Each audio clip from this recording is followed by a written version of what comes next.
Le paludisme est une activité qui nécessite l'implication de tous. Il s'agit d'un problème de santé publique en Guinée. Actuellement, en Guinée, près de 17% de la population souffre du paludisme. Et ce problème est un peu amplifié pour la région de la Guinée forestière où la prévalence du paludisme atteint 30% des cas.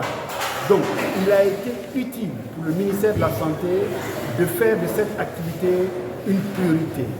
60% des personnes qui viennent en consultation viennent pour un cas de fièvre qui nécessite de mobiliser les ressources de lutte contre le paludisme.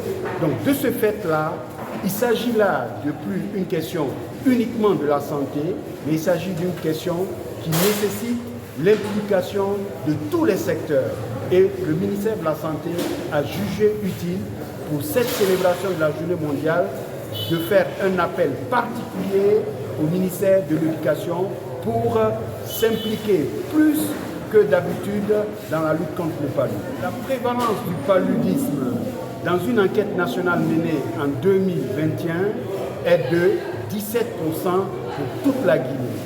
Il y a une certaine variation en fonction des régions naturelles. La région administrative de Zérékoré a une prévalence de 30%. Or, lorsque nous allons dans la région de Conakry, la prévalence est de 0,4%. Donc, par ordre de croissance, vous avez la plus importante, Zérékoré, puis vient la région de Farana, qui est aux alentours de 25%. La région de Kankan vient en troisième position, aux alentours de 20%. Puis vient les régions de Kindia, Boké, et après, les régions qui ont les prévalences les plus faibles sont, comme je l'ai dit tout à l'heure, la région de Labé et la région de Conakry.